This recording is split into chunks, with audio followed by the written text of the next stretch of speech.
Hello students. स्वागत है आप सभी का वोल्केनो आईएएस के इस प्लेटफॉर्म पे। स्टूडेंट्स, अगर हम बात करें इस लेक्चर की, तो ये लेक्चर हमारा डेली करंट अफेयर का डिस्कशन लेक्चर है। इस करंट अफेयर के डिस्कशन लेक्चर के अंदर हम जो प्रीलिम्स से इम्पोर्टेंट जो न्यूज़ होती हैं उन सबको यहाँ पे डिस्कस करते हैं। उनसे जो रिलेटेड इम्पोर्टेंट फैक्ट्स हैं उन सब के बारे में यहाँ पे बात की जाती है। तो स्टूडेंट्स, आज का जो डेली करंट अफेयर का जो डिस्कशन है उसको हम स्टार्ट करते हैं।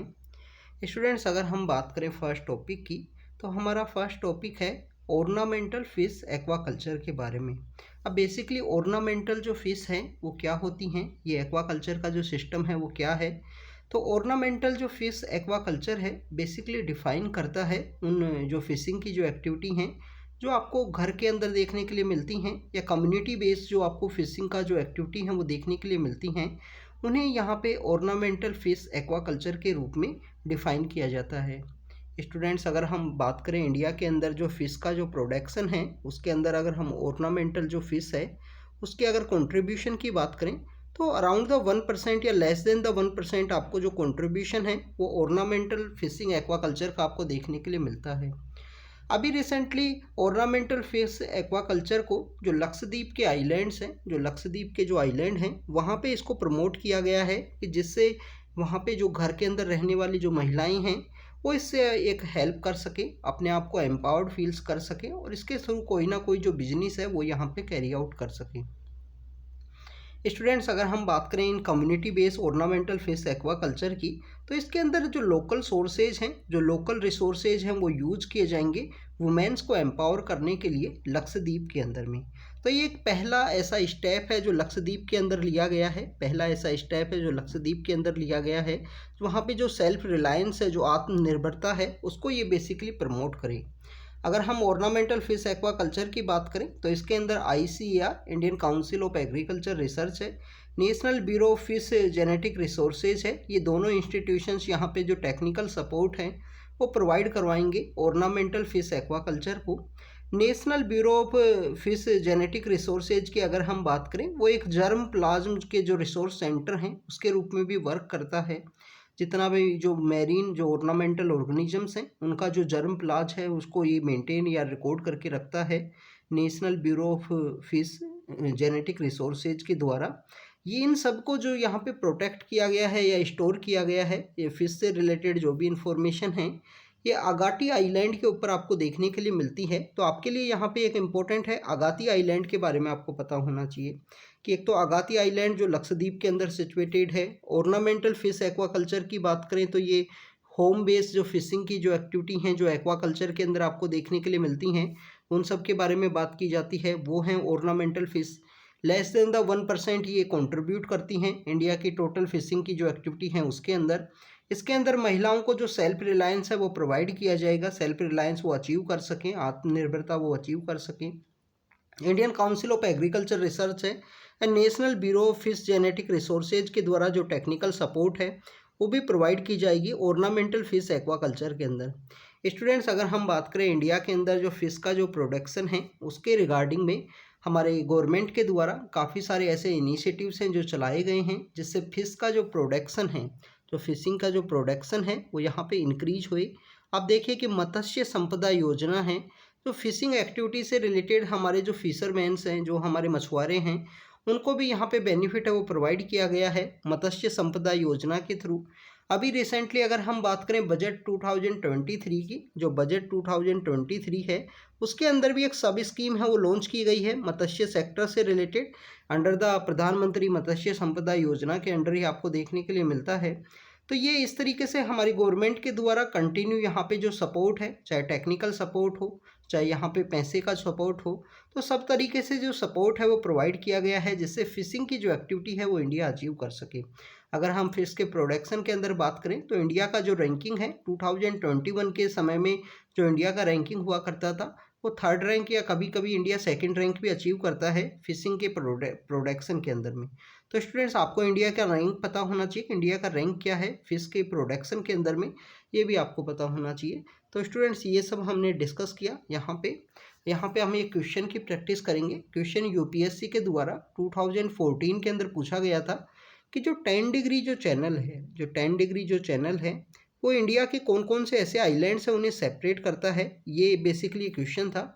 इसके अगर हम राइट आंसर की बात करें तो अंडमान एंड निकोबार यहाँ पे राइट आंसर है कि अंडमान एंड निकोबार जो आइलैंड हैं, इसमें अंडमान तो आपको नॉर्दर्न एरिया के अंदर देखने के लिए मिलेंगे, निकोबार आपको सदर्न एरिया के अंदर देखने के लिए मिलेंगे।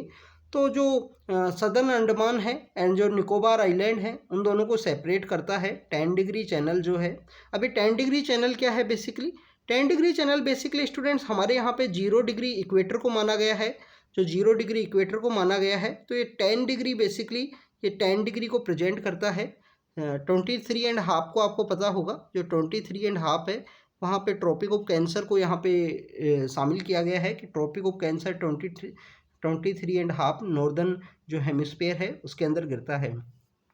तो अंडमान एंड निकोबार को सेपरेट करता है 10 डिग्री चैनल। स्टूडेंट्स अगर हम बात करें नेक्स्ट टॉपिक की, नेक्स्ट टॉपिक है अष्टामुडी लेक के बारे में। अष्टामुडी लेक के बारे में द हिंदू के अंदर ये जो फोटो है वो छपी थी। फोटो के अंदर बताया गया है कि अष्टामुडी लेक के अंदर एक जो ह्यूज चैरियट है वो जा रहा है। वो बेसिकली वहाँ पे एक टेम्पल सिचुएटेड है इस अष्टामुडी लेक के पास ही। वो श्री महादेवर नाम का जो टेम्पल है जो कोलम के अंदर सिचुएटेड है। तो वहाँ पे एक एनुअल फेस्टिवल की वजह से ये जो बिग चैरियट है वो इस अष्टामुडी लेक से पास हो रहा है, इस वजह से ये न्यूज़ के अंदर में था। स्टूडेंट्स अगर हम बात करें अष्टामुडी लेक के बारे में, अष्टामुडी लेक कोलम डिस्ट्रिक्ट के अंदर सिचुएटेड है, केरल के अंदर। केरल नाम का जो स्टेट है उसके कोलम डिस्ट्रिक्ट के अंदर सिचुएटेड है और most visited back water lake है हमारे कंट्री के अंदर। अगर हम बात करें इस केरल स्टेट के अंदर तो वेमनाड लेक के बाद में जो सेकंड मोस्ट इम्पोर्टेंट लेक है वो अष्टामुडी लेक है। अष्टामुडी लेक को रामसर साइट के अंदर भी डेजिग्नेट किया गया है इम्पोर्टेंट वेटलैंड के रूप में। इम्पोर्टेंट वेटलैंड के रूप में आपको पता होगा स्टूडेंट्स कि रामसर कन्वेंशन है। रामसर कन्वेंशन जो इम्पोर्टेंट वेटलैंड्स के रिगार्डिंग में है। रामसर कन्वेंशन आपको देखने के लिए मिलता है कि 1971 के समय इस कन्वेंशन को साइन किया गया और 1975 के समय ये कन्वेंशन यहाँ पे एग्जिस्टेंस में आता है। इसी रामसर कन्वेंशन के थ्रू जो इम्पोर्टेंट वेटलैंड्स हैं उन्हें प्रोटेक्ट एंड कंजर्व किया जाता है। 2 फरवरी का जो डे है वो वेटलैंड कंजर्वेशन डे के रूप में भी सेलिब्रेट किया जाता है। इंडिया के अंदर अगर हम बात करें रामसर साइट्स की तो टोटल 75 साइट्स हैं। पहले संख्या कम हुआ करती थी, बट आज़ादी के अमृत महोत्सव के समय में जो 15 अगस्त का जो दिन है उस समय हमारी मिनिस्ट्री ऑफ एनवायरनमेंट फॉरेस्ट के द्वारा 75 साइट्स को रामसर साइट्स के रूप में डेजिग्नेट किया गया है। तो आपको इन 75 साइट्स के बारे में पता होना चाहिए। अष्टामुडी लेक की अगर हम बात करें जो केरल के अंदर सिचुएटेड है और अष्टामुडी लेक जो सेकंड मोस्ट इम्पोर्टेंट लेक है केरल के अंदर। एक वेमनाड लेक है, वेमनाड लेक के बारे में हमने डिस्कस किया है, आप वहाँ पे जाके इनको देख सकते हो। इम्पोर्टेंट वाटर बॉडीज़ की जो हमारी सीरीज़ है उसके अंदर हमने कम्प्लीटली इसको डिस्कस किया है।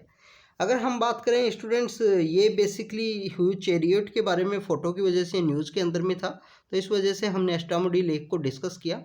स्टूडेंट्स अगर हम बात करें नेक्स्ट टॉपिक की, नेक्स्ट टॉपिक है आंध्र प्रदेश ने आंध्र प्रदेश का जो गवर्नमेंट है उनका एक डिसीजन था। डिसीजन ये था कि यहाँ पे आंध्र प्रदेश के अंदर 3 जो कैपिटल हैं वो बनाई जाएंगी। जो लेजिस्लेटिव कैपिटल है, जो एग्जीक्यूटिव कैपिटल है एंड जुडिशरी कैपिटल है, तीनों अलग अलग कैपिटल्स हैं वो बनाई जाएंगी। स्टूडेंट्स जब आंध्र प्रदेश का जो बाइफर्केशन हुआ था, तेलंगाना और आंध्र प्रदेश जब क्रिएट हुए तो आंध्र प्रदेश और तेलंगाना के लिए 10 ईयर तो यहाँ पे एक कैपिटल का फॉर्मूला आया था कि 10 ईयर तक जो आपको हैदराबाद ही है वो यहाँ पे एक शेयरिंग कैपिटल के रूप में रखना है। उसके बाद में आंध्र प्रदेश को यहाँ पे अलाउ किया गया था कि आप जाके अपना जो दूसरा कैपिटल है वो बना सकते हो।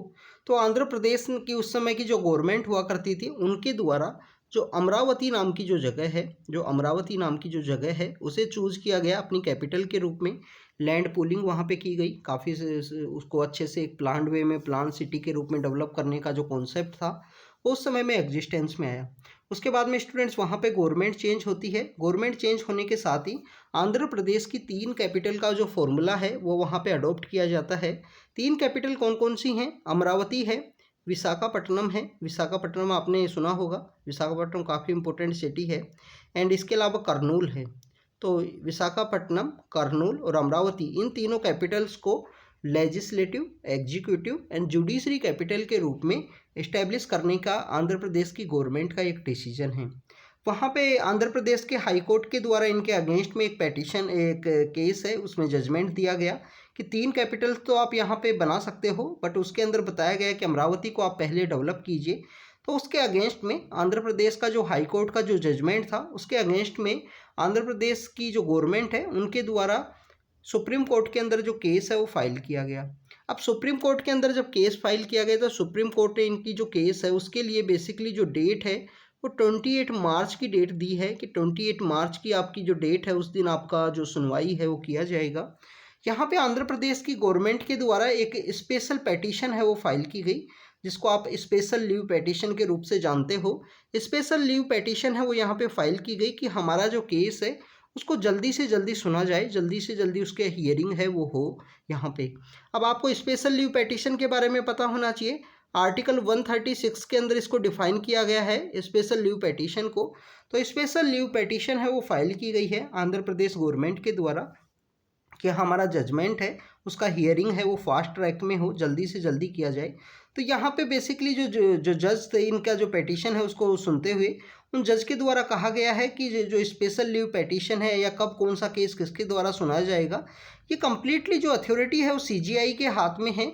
CGI is the master of the roster है, उन्हीं के द्वारा डिसाइड किया जाता है कि कौन जज कौन से केस को सुनेगा। तो सीजीआई के हाथ में है, इस वजह से आप ये जो बेसिकली जो डिसीजन है वो सीजीआई के द्वारा ही लिया जाएगा। यहाँ पे आप देखें कि स्टूडेंट्स आंध्र प्रदेश की गवर्नमेंट के द्वारा क्यों ये इस तरीके से जो स्पेशल लीव पेटिशन है वो फाइल की गई, उसके बिहाइंड का रीज़न ये है कि आंध्र प्रदेश के अंदर एक इन्वेस्टमेंट सबमिट होने वाली है, और अगर तीनों जगह जो कैपिटल रहेंगी तो तीनों जगह जो मनी है वो जो इन्वेस्टर्स हैं वो वहाँ पे जो मनी है वो इन्वेस्ट कर पाएंगे। ये इसके बिहाइंड का एक रीज़न ये भी है, और काफ़ी सारे जो पॉलिटिकल पार्टीज़ के जो अपने कुछ रीजन होते हैं, कुछ अपने जो कारण होते हैं अपने वोटर्स के लिए, वो हमको इतना डिटेल में जाने की ज़रूरत नहीं है उन सब के बारे में। आपको ये पता होना चाहिए कि आंध्र प्रदेश के द्वारा 3 कैपिटल कौन कौन सी यहाँ पे बनाने का जो प्रपोजल है वो है।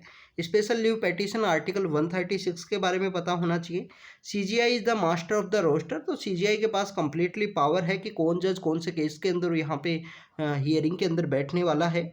और यहाँ पे जो स्पेशल लीव पेटिशन है उसको कब उसको बेसिकली फाइल करना है, कब उसको एक्सेप्ट करना है नहीं करना है, ये कम्प्लीटली सीजीआई के हैंड में है।